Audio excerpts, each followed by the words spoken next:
सावित्री कुमारी, इनका सवाल है कि अंधविश्वास दूर करने में शिक्षकों का कितना योगदान हो सकता है।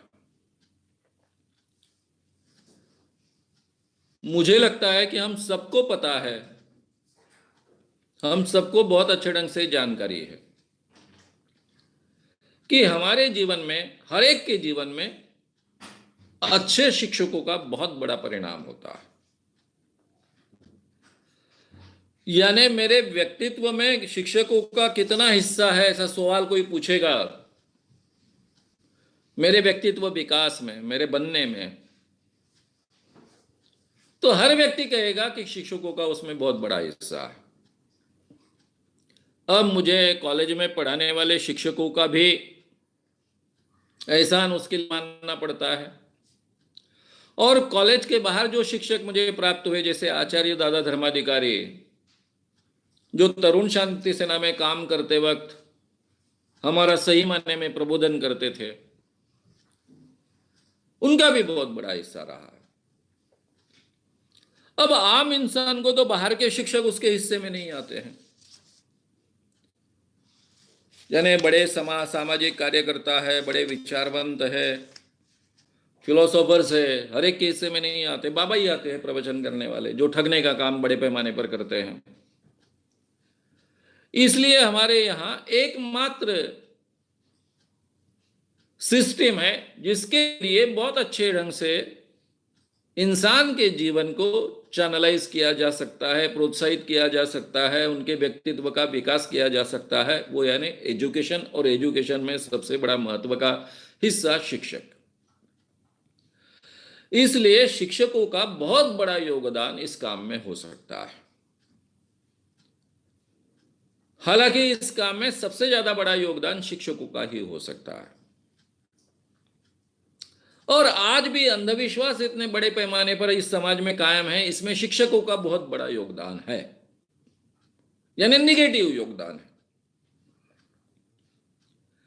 मेरे कॉलेज के एक भी शिक्षक ने इस विषय पर कभी कोई बात नहीं की, पता ही नहीं था इस विषय पर बोलना है। सबको पता था, जैसे स्कूल में मैं 10वीं क्लास में था, मुझे भूत लगा था, पूरे स्कूल को मालूम था मुझे भूत लगा था और मांत्रिक ने उतारा था। एक भी शिक्षक ने ये बात झूठी होती है, भूत नाम की कोई चीज नहीं होती, ऐसा कभी समझाने की कोशिश नहीं की। मानकर ही चले थे कि इसके बारे में हमको कुछ पता नहीं, वो तो मांत्रिक ही जानते हैं, वो सर्वज्ञ होते हैं, जिसको जानता कहते हैं, यानी अपने आप उनको पता चलता है। तो अंधविश्वास हमारे देश में बड़े पैमाने पर कायम है, इसके पीछे भी शिक्षक ही जिम्मेदार है। क्योंकि माँ बाप तो ये बातें समझा नहीं सकते, वे खुद अंधविश्वासी है, वे खुद उन संस्कारों के बली है। इसके ऊपर उठकर आगे की पीढ़ी को बनाने की क्षमता शिक्षकों में होनी चाहिए, ऐसा हम मानते हैं। और इसलिए शिक्षक ये काम बड़े पैमाने पर कर सकते हैं। इसीलिए जब जादू टोना विरोधी कानून महाराष्ट्र में सम्मत हुआ, तो मैंने सबसे पहला काम क्या किया कि एक जादू टोना कानून के लिए जादू टोना विरोधी कानून अंमलबजावणी प्रचार प्रसार समिति गठित की, और ये समिति के माध्यम से सबसे पहला काम हम करना चाहते थे कि बड़े पैमाने पर इसके लिए ट्रेंड वक्ता तैयार करें, जो बाकी लोगों का प्रबोधन कर सके, और उसमें सबसे बड़ा हिस्सा शिक्षकों का होगा। यानी हमारा आगे का प्रोग्राम था कि हर स्कूल में से 2 शिक्षक हम चुनेंगे जो अच्छे बोलने वाले, हर वो स्कूल में 1-2 शिक्षक अच्छे बोलने वाले होते हैं। फिर उन लोगों को इन शिविरों में बुलाया जाएगा, उनको जादू टोना विरोधी कानून के बारे में ट्रेन किया जाएगा, और फिर बाद में वो अपने स्कूलों में या फिर दूसरे स्कूलों में ये बातें विद्यार्थियों को समझाएंगे। हर साल में कम से कम 2 बार इस ढंग का प्रोग्राम होगा।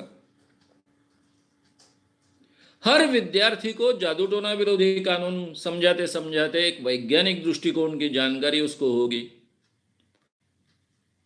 4-5 सालों में आपको आगे की पीढ़ी बदलते हुए दिखाई देनी पड़ती।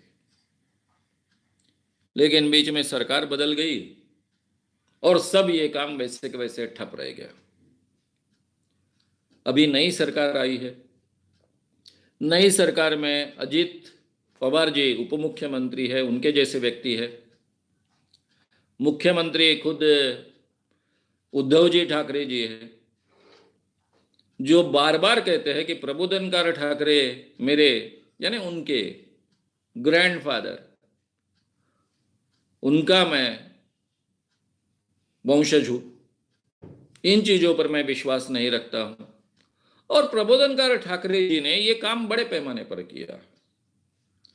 मेरी भी उद्धव जी ठाकरे जी से जो 2 बार मुलाकात हुई कि इस कानून के लिए, दोनों बार उन्होंने शुरुआत प्रबोधनकार ठाकरे जी से नहीं की थी कि मेरे ग्रैंडफादर प्रबोधनकार जी ठाकरे ये तो यही काम करते थे, वही काम आप कर रहे हो।